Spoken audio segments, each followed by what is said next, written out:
podcast. I'm Not Great Parent Molly, and this is my co-host, Not Great Parent Nathan. Hello, yes. And I know Not Great Parents doesn't sound like the goal we should have, but that is our goal. Yeah, I guess if there are new listeners to the podcast, if you haven't gone back and just binged the whole thing from the beginning. I'm sure. Oh, I mean, we got super fans. I said that on the previous podcast. They didn't believe it. And then we started having super fans write in with possible name ideas for the podcast I do with Jason and Ed. Oh, really? So I just want to say, we do have super fans. We'll let you know when the merch store opens. That's guys. right. We need to get some. But in case you're not a super fan, what does it mean to be a not great parent? Well, it means to be a good parent, and it Yes. means to be a parent who's focused on raising their children in the goodness of God, That's right. and a lifetime of them having the goodness of God in their life. Yeah, we want ultimately to pursue what Jesus said. Seek first the kingdom of God, and what God says is his righteousness, or we could even say his goodness, Right. what he says is good. And that often requires us to not pursue greatness. Which the world defines for us Yes. as a lot of different things. Well, the way that we recently heard at a conference we went to, a family ministry conference, and I wrote it down because I thought it was so good, and because it's also me, I've now edited it and adjusted And it's it. now the Nathan version. It's now of it. mine. This does not belong to whatever that dude's name Yeah, was. it's edited enough that it's not a copyright. That's right. Now it is No not. plagiarism here. But basically, what they had said, and I thought it was good, is that most parents, including Christian parents, they define character or they define success for their kids as they want to produce happy, moral, successful virgins. Woo! Which is ultimately right. I want them to be happy. I want my kids to be happy. I want them to be mostly moral, like ethical. I don't want them to get into too much trouble. I want them to be successful, right? I want them to be whatever that looks like for them, if that's making lots of money or just being, having a job that means something to them or getting into a great college or playing sports and doing really well. And then I'd like them to be a virgin. And by virgin, what I really mean is I want them to abstain from, drugs and sex and alcohol and Getting criminal arrested. behavior. Yeah. Yes, I don't want that. And I consider that a success. If I raised a kid who's mostly happy, mostly moral, mostly successful, and mostly abstaining from all bad things. Which, honestly, I would like my child those to are have great those things things. too, but not at the expense of goodness. Well, and because- God's goodness. And that's Yes. what we are running toward with our children. Well, and there's a potential that when that's my goal, I stop at that and I think, great job on my part, because that's what I got. And I never get around to the goodness. But if I pursue the goodness, they may not always be happy. Long term, I believe my kids will be joyful and that they will be happy, because the Bible tells us that happy is the person who meditates on God's law. Happy is the person who follows God's law. They may not always be what we would call even the most ethical person. They may do things in our culture that often look like, oh, well, only bad people hold those views. Right. Only bad people think that way. Right. They may not Gotta always go be against the successful. grain. Yeah. Yes. And raising good kids doesn't mean that they never make mistakes and that they true. never get into bad behavior, because the grace of God will help. My goal is not to raise these kind of perfect, great kids. It's to help them pursue God's goodness, and that's where they get to. And so we are firmly committed to having no great parents at Community Christian. So if you want to be a great parent, turn us off. But if you want to be a good this parent, is not the place for you. stick around. So Yeah, we are not going to have tips and tricks to help your kids get into the right college. Yes. Well, today's episode, we are going to focus on a question that we received, and we love questions. So in the show notes, you'll see there's a way for you guys to submit questions. Please do. We've gotten great questions from you guys so far, good and great questions from you guys so far, and we want to talk about one of those today. Yeah. And so I'm going to have Nathan read it for you guys, and then we're going to just dive right in. Yeah, and I want to say we love getting these questions, I thought we had a really good discussion, not great, but a good discussion on our last episode about school choice, if you didn't get to hear it. And I think, I think those only come about, I would have never thought to have a conversation on that. No, we would have never, in all of our brainstorming, that would not have been what we would have chose.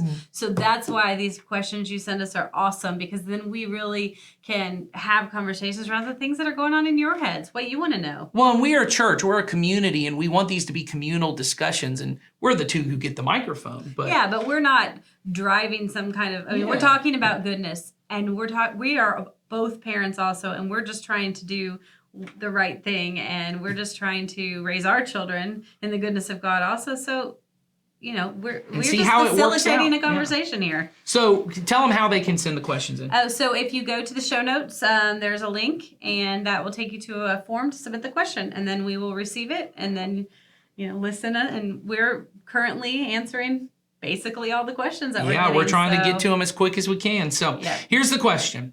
I would like to hear a discussion about balancing punishment/consequences with grace/understanding. How can you punishment/consequences versus great and understanding? Okay, Right. Grace So and understanding. How can you balance the two, especially when you tend to be more toward one or the other? So let's start there first with. Let's tell me about your parenting style, because I want to hear your parenting style. Oh, it depends on the day, you guys. Truthfully, in my best, I am, I would say, authoritative, or I, am well balanced in Sure. telling my children what to do, but also letting them them fail, letting them do things, and really using those as opportunities to learn from. In my worst, when I am tired, to be honest, I'm the most passive. When I'm tired, and when I'm in a place where I'm just trying to get stuff done, I'm authoritative, and so I'm all over the board. Yeah. But that's me. Well, don't you think this would be a good time for us too to plug these parenting ministry events that we have? Yes. Because the definitions you're kind of using here came from a parent seminar we did maybe like 6 months ago. A few months back. About this kind of idea that there are really 3 types of parenting styles. There's the authoritarian one, who is very strict and very focused on rules and truth and behavior, and so there's not a lot of wiggle room for mistakes, and there's a lot of rules in the house and all of those kind of things. And then there are passive parents, which are really focused kind of on maybe more feelings and more on the kind of relational side of things. They're a little more loose on the rules. They tend to not have as many legalistic kind of things going on. And the model we used is out in John 1. Jesus is described as being both full of grace and truth. And so what ends up happening a lot is sometimes we have this view that, the authoritarian parent is the truth parent. They're the disciplinarian. They're the ones who got all the rules and they're willing to dole out the consequences. Then there's the grace parent who's very passive, right? And they kind of just are like not making things a big deal. And then there's the third type, which is the balance of grace and truth, which is authoritative. There are parents who, we do have rules and we do have consequences, but those are always followed up with some kind of compassion and understanding.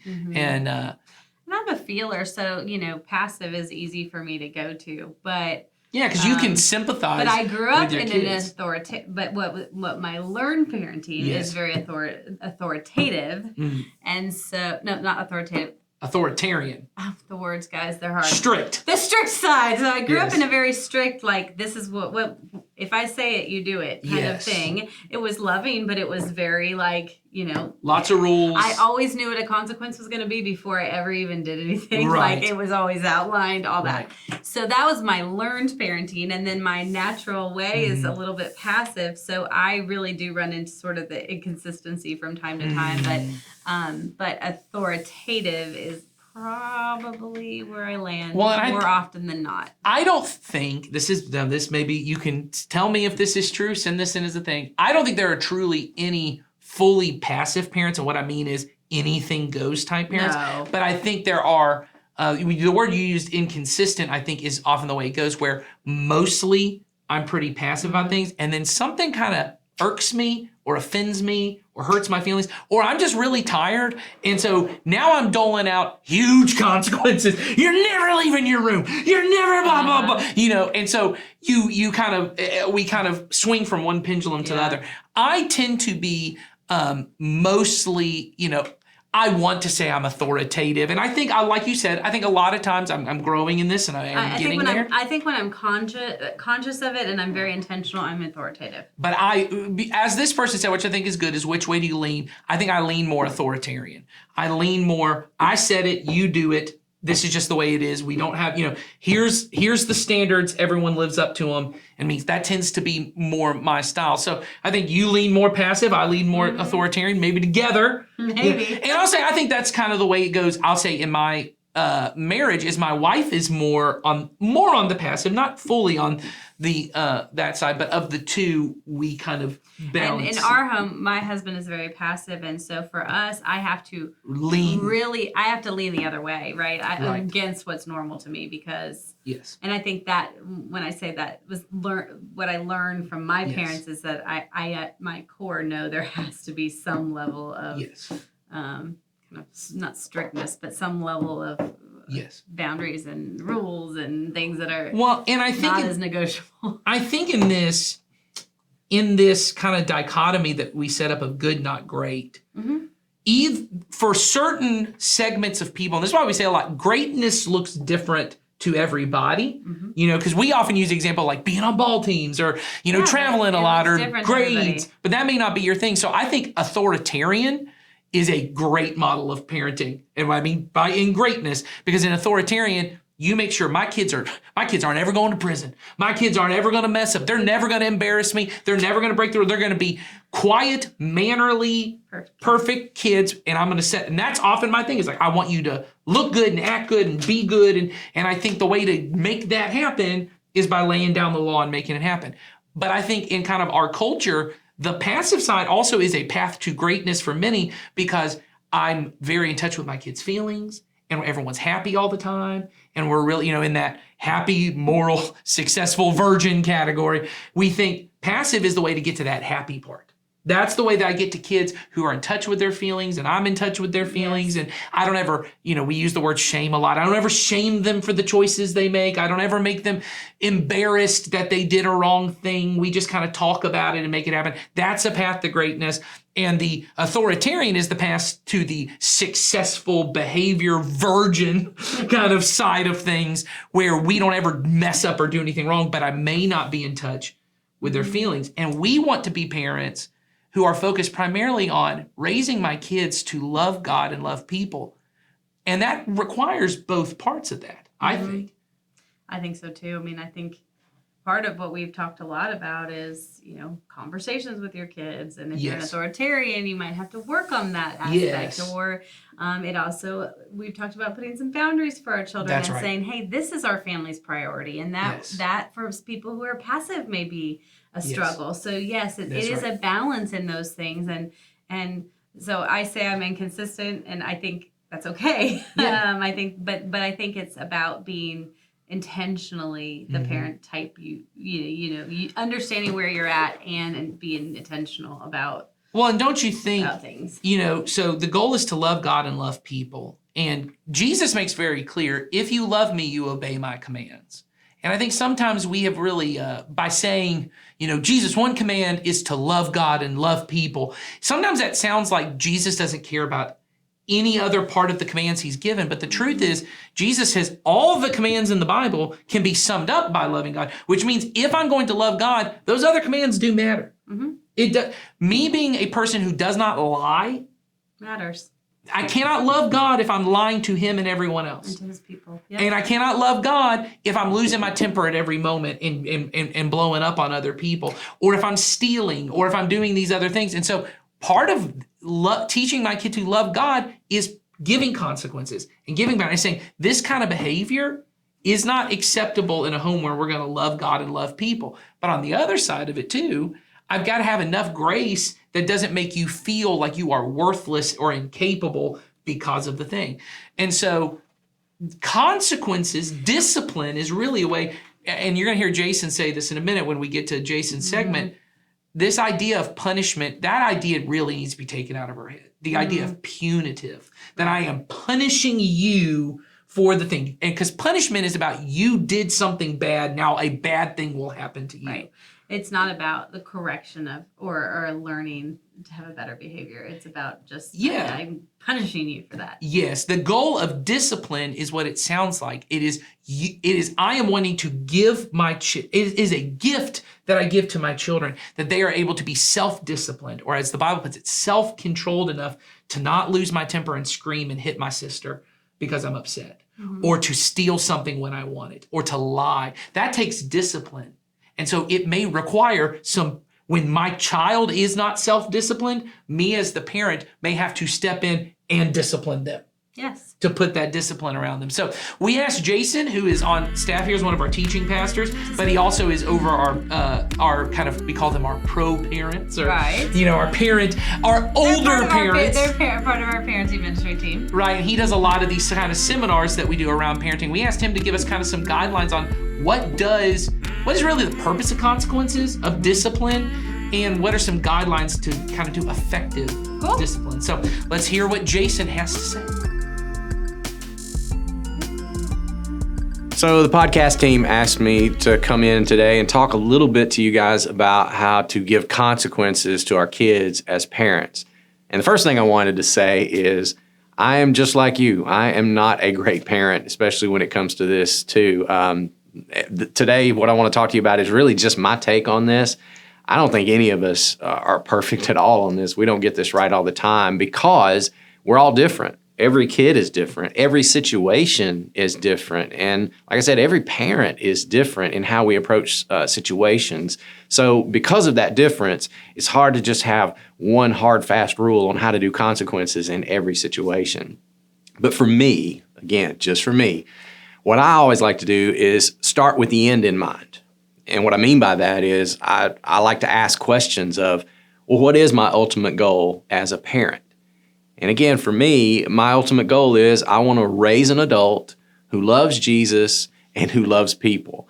And so I try to think through when I give consequences to my kids of what is going to lead them to that ultimate end goal. And I try to use that as my guiding principle for how to do discipline or how to do consequences. So here they are in no real order, my principles for how to do discipline and consequences. And the first thing I would say is no matter what, I want to love my child well, and I want to preserve our relationship, at least as far as it depends on me. See, if I have to create a consequence to teach a lesson, I want to make sure that when I make that consequence, that I come behind it and I explain it in a way that my child can understand. And I'll say this is probably going to change as your kids get older. When they're younger, they can't understand certain things. But as they get older, you can have more adult-like conversations with them about why this consequence is being given to them at this particular time. And the thing is your kid doesn't have to like the consequence. But in the end, I at least want them to understand this is why mom and this is why dad are actually making this rule or giving you this consequence. So that's the first thing that's important to me and I think leads me to that ultimate goal. Second thing is this. I just personally believe natural consequences are better than manufactured consequences. And you know what I'm talking about, the kind of punishments that we bring into our kids. Those have a place and there's nothing wrong with them. But I think anytime that you can allow a kid to experience the natural consequences of their actions, you're in better shape. And again, of course, there are limits, and you've got to be wise on this. I mean, for example, you can't let a child go play in traffic and then reap those natural consequences. You've got to step in and create some artificial consequences so that they learn that lesson. So you have to be wise about this, of course. But if you can, first of all, issue a warning to your child and say, look, if you do this, this is most likely going to happen to you. And then you leave them with that warning and then you just kind of let them go experience it. What I've found over the course of my parenting is that life is a much better teacher than I will ever be. And then after that lesson is learned and they do experience those natural consequences, that's another opportunity for me to come in and talk and explain. And I will say this, you got to do it with a lot of compassion and a lot of empathy and not with this punishment kind of mindset. In fact, that leads me to my next principle.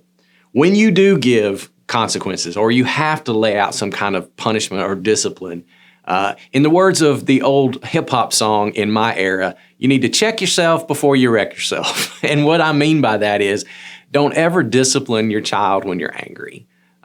Because if you do, you'll say something stupid, something you can't back up. You're never going to see your phone for a month. Well, you probably don't mean that. Maybe you do, but we all say stupid things. You can't leave your room for a year. Well, that's because you're angry. You say things like that. And when you say things you can't back up, you lose credibility.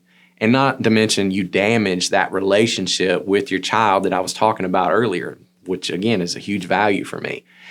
And for me, I'm just not big on discipline and consequences just being punitive for punitive sake. I mean, I don't even like the word punishment for me personally. Because see, I want every consequence to connect to the action in order for them to learn a lesson that, again, steers my child back toward Christ-like love and Christ-like behavior. Because it all goes back, again, to that ultimate goal. I am raising an adult who loves Jesus and loves other people. So don't you think that consequence is actually part of grace? Yeah, I think ultimately, if you think about what grace is, and maybe this is a part of our misunderstanding around this, Jesus was the fullness of grace and truth. Even in the question, we think Jesus was the balance of grace and truth.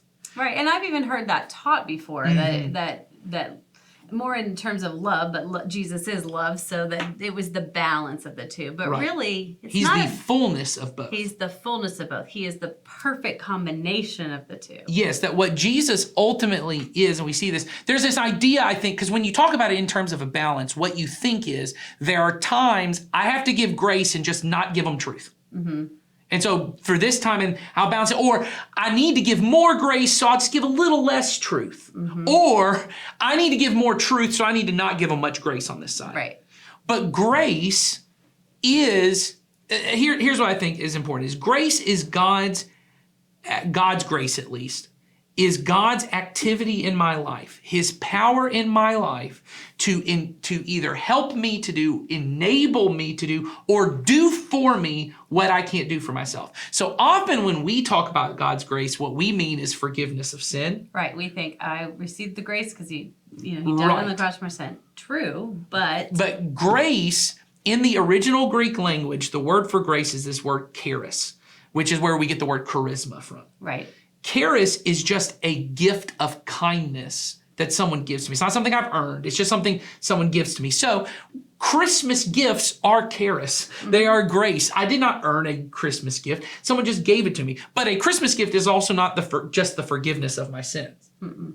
The reason grace is tied to the forgiveness of our sins is because grace is the gift of mercy, the forgiveness of my sins. That is something I didn't earn, that God has given to me. Grace was the gift. But grace is also the gift of patience that God gives me when my kid is losing their mind and I want to just scream at them, but then I choose to be calm and patient. I think the best way to think of grace is God's gift of power in my life. It's just God's gift to me. And that may be mercy and forgiveness of my sins, right, but it also may be power from the Spirit of God to do what I can't naturally do. So when I look at, well, what does it mean to be full of grace and truth? Mm-hmm. Grace is someone choosing to give me something I don't necessarily deserve. It's just a gift, right? And truth is about me holding up, this is what reality is.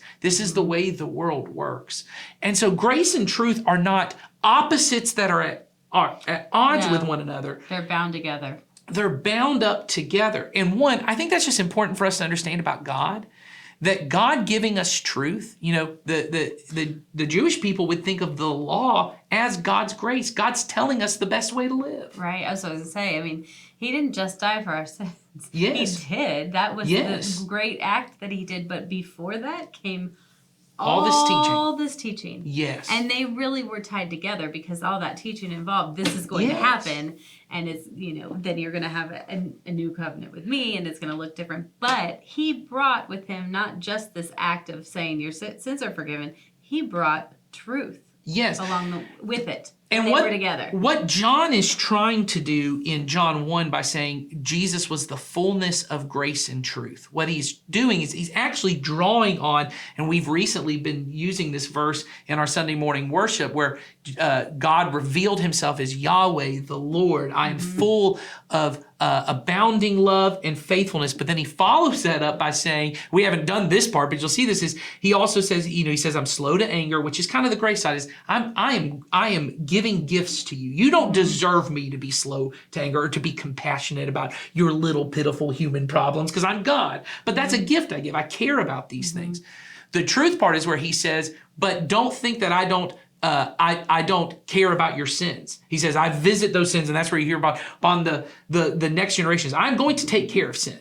Sin is going to be dealt with. And so you have to, and what he's saying is that Jesus was the fullness of those things. A God who cares about the injustice in our world. The God who cares about the sin in our world that leads to death. Because sin, the natural consequence of sin is death. It's just the natural consequences. The way Paul says in Romans, is the wages of sin. The cost of sin is death. Death is not the punishment God gives us for our sin. No, that's natural. It's just the natural consequence, right? If I punch this table, God didn't punish me because my hand hurts. It's the natural consequence of what it is. Jesus gives me this gift of grace that he comes in, he's willing to take that away. So when you come to parenting, you talk about consequences, as you already said, me holding up truth to my kids is not a balancing act that I have to somehow also bring grace into it. It is a gift of grace. So will you read the question that we were given again? Yes. Because I think we're going to kind of reframe the question maybe a little bit. Yes. So the question ultimately came down to, the final part of the question is, they said they want to hear a discussion. It says, how can you balance the two, consequences and grace and understanding, when you tend to be more toward one or the other? And here's what I would say. A parent who is authoritarian, I'm going to talk to myself here. Yeah. I am not always giving the truth of things to my kids. I'm not giving them the fullness of truth. So when I say to my kid, this is unacceptable. No one acts like this in my house. You can't do this. This is who you are. The truth that I am espousing to them may necessarily be true. I don't want you to act this way. But it is not the full truth of who they are. But it's not the full truth. The full truth in that situation is, I'm going to love you even if you keep doing this thing. Oh, who wants to say that when you're mad at them? That's what I'm saying. The full truth is, even if this happens, and the reason I'm doing this is because I love you. And the passive parent who comes in when your kid steals something or lies and comes in and goes, baby, I know you're just tired. Right. That's what it is. And doesn't come in and say, you know what? You were being selfish. Right. The only thing you're focusing on is yourself right now. Right. That's all. They're not really giving a gift to that child. No. They're not being gracious, because they're not giving the truth in that situation. There is a way, and this is what we see in Jesus, a way to give a gift that is the gift of truth. Right. That is the gift, and that it's done in such a way that it, not that it is perceived as a gift, because I think when you give consequences, no kid is like, thank you, can I have another? What a gift. I love these consequences. Yes. But you know, as a parent, I'm actually gifting this to my kids. Because there have been consequences. I'll just say it. There have been ways that I've given consequences, and it was right for me to have given a consequence, but the way I did it was a burden to my child. So I think that, and I think that the consequence and the way in which you speak to your child along with the consequence matters. Yes. Well, Jason said in his thing, he said, whenever you give a consequence, I thought this was really good. He said, you always want to come behind it and try and explain it to them. Yes. The reason that because you stole this thing, you now have to. So when we have consequences in our home sometimes that if you take something from somebody else, which all kids do, they take things that don't belong to them, you have to go back and make amends for that. You have to go, and often you have to buy a gift for that person because you took something from them, and just returning the item isn't enough. Because you've now wounded that person. So you're going to apologize to them, and you're going to say, hey, because I feel bad, here's kind of the amends I'm making. But we explain that to my kids, right? We sit down, we say, this is what it is. Or if you tell a lie, right? We always say, there are only 3 rules in our house. There are only 3 rules. And this is not original to me. This is from a pastor named Andy Stanley. And I thought it was so brilliant. The only 3 rules in our house is no, so starts with no dishonesty, no disrespect, no disobedience. We don't have a lot of little nitpicky rules. So that comes down to start with disobedience. If I directly tell you to do something, my girls are playing outside, we live on a golf course. The rule of the golf course is you can't be out onto the golf course while people are golfing, right? Which makes sense, right? Because they don't want little kids just hanging out. So our rule is, they say, can we go up and ride on the golf course? There's no one out there. I go, yep, you can go up, but the moment you see a golfer, you got to come back to the golf. So if I come outside and I see you're out there talking to a golfer or riding around, Never happened. Yeah, if you're riding around, that's disobedient because I just told you. It's not really a rule in our house. It's just, I just told you not to do it. Or if I say, hey, go put that up and come right back, but you went and then you went through all the cabinets and did all this, that's disobedience. Yep. There's a problem with that. Disrespect is pretty obvious. Yep. Rolling of the eyes, calling mean names, right? And I don't just mean to me. Property, property, things like that. Disrespecting other people. And then finally, dishonesty. If you're just not telling me the truth, we'll have a consequence for those things. If you break something, if you mess something up, if you spill something on your shirt. If you have an accident, those things happen. Yeah, there's not going to happen. Or if you legitimately just make a poor decision. I mean, we have this all the time. Oh, yeah. You just legitimately make a poor decision. Not a lot of consequences for those things. We don't have consequences around grades. We don't have consequences around, all these different kinds of things. We just don't have a ton of rules. I'm constantly saying to my children, it's not always about what happens in the moment. It's often about what you do afterwards. Yes. So is it that you're honest about what happened? Or was it that you, if I tell you to do something, were you respectful in return? And so I say that constantly, we're all going to mess up. We're all going to have things, but it's what we do at that point that matters. That's what matters to me as a parent. And then as a parent, I have to help my child understand what the right thing would have been and help them maybe understand why it happened. Yes. So that then maybe next time it doesn't happen in the same way. Well, It might happen 20 times. But maybe I didn't make this part clear because I 100% agree with what you said. So I want to make this part clear of the way we do our rules. Those are only things that are between us and our kids. So I want to say this.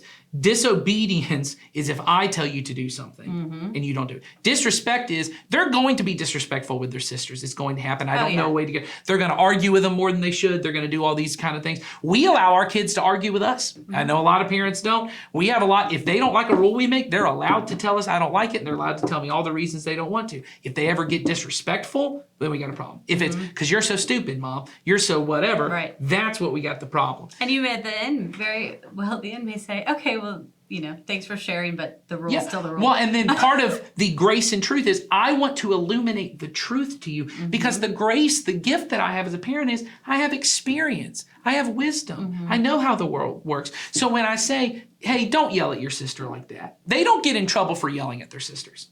They get in trouble when I tell them to stop yelling at their sisters. And then they now have disrespected you. I've come in and I've come in, well, yeah, you disobeyed what I just told you to do, right? We don't have a lot of rules around, I know it sounds silly, like jumping on the bed is not something you get a consequence for in my house, unless you're doing it and I come upstairs and I go, hey, remember, we're not jumping on the bed. And then they continue jumping on the bed, right? And I know these sound like small different things, but like cleaning the room. My kids' rooms are disgusting. But there's no consequences for it unless I just came up and said, hey, clean this mess up. Right. And then you choose to continue and go play. Right. Right? But unless you've established that consequence too, which you may go in and say, we're all going to watch a movie. If your room's clean, you can watch the movie. Yeah, so I think that's a really good example. Let me get to that in just a minute because I think that's a good example. I wanted to finish on for my kids, and I know this is different. Jason said this in his sermon on Sunday. I thought it was funny. I thought, great minds think alike, or it's foolish groupthink. Either one is possible. Great minds. So here we go, guys. Yeah. So when he said the thing about. He said to his kids, and I think a lot of parents say this to their kids, if you tell me the truth, the consequence will be less. We've actually gone farther. I have told my kids, if you tell me the truth, there will be zero consequences. If you are the one who comes to me and confess, I stole this thing. But if I had to come to you and ask you to tell me the truth? Well, yes. And if you lie to me about it, if I come to you and ask you and say, hey, Miss Molly said you were disrespectful to her at church on Sunday. Is that true? And if they say yes. If they say yes, and then we talk about it, then I go, okay, well, let's figure out, and I want to be clear. That doesn't mean that we go, okay, everything's good. No. What it means is I go, let's talk about how you make that right with Miss Molly. Because ultimately what I want, and Jason said this too, is I'm raising an adult. And the way I raise an adult is not when they're 25 go, your boss just called me and said that you mailed off to him. Guess what? I'm not coming to see you for Thanksgiving. That's, there's no consequence I can give a 25-year-old. Please tell me the boss isn't calling home. Yes, exactly. Right. But what I do want is I want to train my child to know how to have that. So I will say this, to my daughters, that feels like a consequence. When I say you're going to go to Miss Molly's office and you're going to tell her you're sorry that you were disrespectful yesterday, that feels like a consequence. But we're not going to have To you, it's a gift. Yeah, well, it's a gift to me. But It's like, here, I'm going to give you this gift. But it's not compounding consequences. No. And now you're grounded for a week. No TV for a month because I heard you mouthed off to somebody. And I'm not saying that you can't do those things. What I'm saying is I think you want to start having this reimagining of what's the purpose that I am upset that my child disrespected another adult? Is it because I'm embarrassed that I have a mouthy 7-year-old? Might be. As Jason said, don't do it out of anger, right? Right, don't do it out of anger. A great parent is the parent whose kids never mouth off. The great parent is the one that never wants to be embarrassed in front of anybody. The great parent is the one that never corrects their kid anywhere publicly. The great parent is the one that, does not handle any kind of thing like that well. But what I want to think about is when I look at my child, what's the reason it bothers me that they mouthed off, not just to an adult? Why does it bother me that they just called their sister stupid and ugly? It's because they have disrespected a person made in the image of God, and that for their long-term health and their development as a person, and a person who I want them to love God and love people, if they can't learn how to make amends for those things, that's really going to be a problem in their marriage, in their whole life, in their work relationships. So my job as a parent is not just to, pop on the hand and say, bad job, don't ever do it again. And hopefully this punishment I give you will feel so bad you'll never want to do the bad thing again. It's honestly, and I often say this, is sometimes I get really mad and I mouth off to your mom. And she is my authority and she terrifies me. No. But sometimes I get frustrated at work and I say things I don't mean. You are never probably on this side of heaven going to get to a point that you don't say a disrespectful thing to somebody. No. The question is, what do you do after that? What do you do once you, And that's why I was saying, to Molly's point, it's never the initial decision. It's how can we go forward? And that's, truthfully, we were given that from Jesus, right? Yes. He said, what you've done is, I'm forgiving you of this, but I've also instilled these things in you and given you this understanding. So we as parents, to answer the question, I think we as parents, it's not a balance of the two, but it is both. So yes, you can put consequences for your children. Yes. Because part of the consequence is a gift, because in that comes the truth that they need to hear and the understanding of why it happened. And that doesn't mean that it isn't painful for your child at times. It doesn't mean they're going to like it. It doesn't mean that you shouldn't do it. It means that those things are bundled together and you have to do both. Because they go together. But occasionally you run across things, and I do want to admit this because I don't want to make it sound like... we're not perfect at this, by the way. No. Well, and I don't want to make it sound like this is the only way to give consequence. I think this should be our primary first response when I see bad behavior in my children, on 2 caveats. One, when they are at an age they can't understand that conversation, then you just have to give consequences, right? I do pop a baby on the hand. Maybe you don't pop a baby on the hand. I popped my youngest on the hand when they touch something. They look at you like, whoa. Yes, or there was you're throwing a temper tantrum, you go to the timeout chair. Right. We did that too, right? And the benefit, I think, honestly, to my parenting was, because we were foster parents for so long, and you can't pop or spank or do any of those things, we had to get kind of creative with what consequences. And when you have young children who can't understand, your job is not to sit and just talk to them. And No, right. the way that you do help I'd say 5 and under, for the most part, general guideline, the way you help a 5 and under kind of understand the right response is through we don't yell when we're angry. So when you do, there's a timeout chair or there's a consequence on Cause and this side. effect kind of thing. Yes, because that really is all you're trying to teach. In fact, because we had children who at one point in their life were fairly neglected, the thing the therapist talked to us about was they did not, even at older ages, understand the idea of cause and effect. They really did not understand if I pick this up, it's no longer on the table. The idea of like cause and effect, and that's what you're trying to do with birth through really these early ages is you're not trying to sit down and go, now how can we apologize to Miss Molly? And I know that's more of the passive side, which I don't think is That's very when you get helpful. into the training years. That's part of the, you're Yes. training your children. So there are consequences for young children. It's never acceptable to just start yelling when you're angry. It's never to throw a toy when you're angry or to lie or any of those kind of things. There may just be generalized consequences. I'm talking about when you're parenting older and you're starting to go into those elementary, middle school, high school ages. You want to be able to have those. And honestly, that's why we make dishonesty the main thing, because I want my kids to know, as Jason said, there's nothing you can do that will make me love you less. And there's nothing you can do that if you come to me, we can't figure it out. Because I don't want my kid getting to a place that they're so full of shame over the bad things that they've done that their thought is, I can't tell mom because she'll make it worse. No, and that's not necessarily our bottom line here, but if you hear us say one thing, please hear us say that. Yes. Please hear us say, that you reinforce with your children that there's nothing that we can't work out together. Yes. And that, we are not labeling you as this horrible person because of this thing that you did and let them carry that shame. Well, and I think you should know that as a parent. I think one of the hardest things about parents is that you do love these kids, and ultimately you want them to like you. Oh, yes. You really do want them to be good and successful and virgins, but you also want them. I want them to come home and hang out with you. And be Yeah, around you want them to, and you want your 6-year-old. It's so weird how you really want a 6-year-old to like you and say, So "Mommy and Daddy are the best."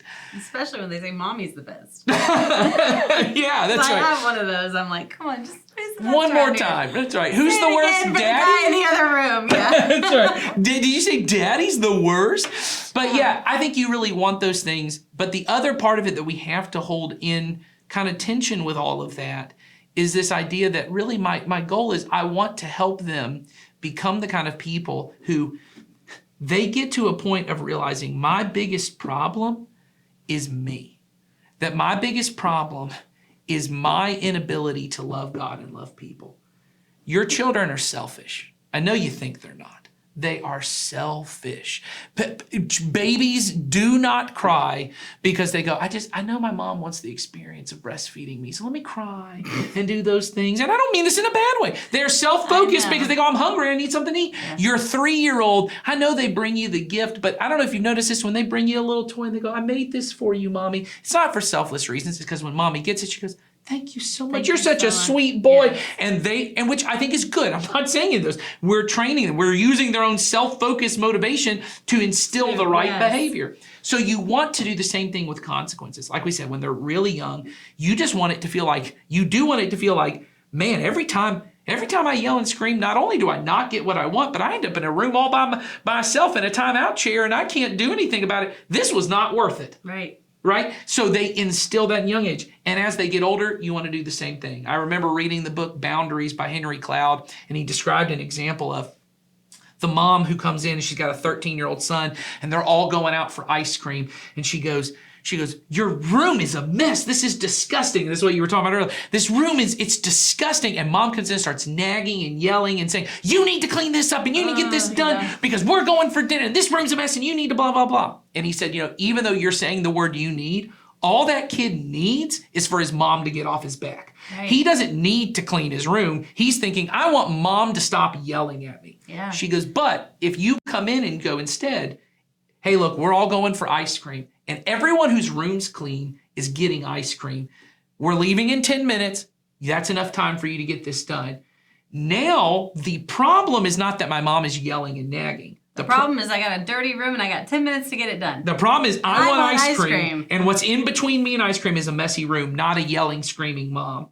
And so when you give those consequences, but the hard part about that is delivering on those consequences if they don't get it done. When they don't clean that room, and I've been this parent, sitting at the ice cream store and 3 of my kids have ice cream and 1 doesn't. And that little old lady walks by and goes, do you not like ice cream? And they say, no, my mom and dad said I couldn't have any. And the old lady goes, Oh. Oh, the judgy eyes. Oh. Yes. Oh. Aren't you terrible? As all the old ladies. Oh. Aren't you terrible? And the feeling you get as a parent of being like, oh man, not only is my kid mad at me, these people are judging Yes, me and blah, yes. blah, blah.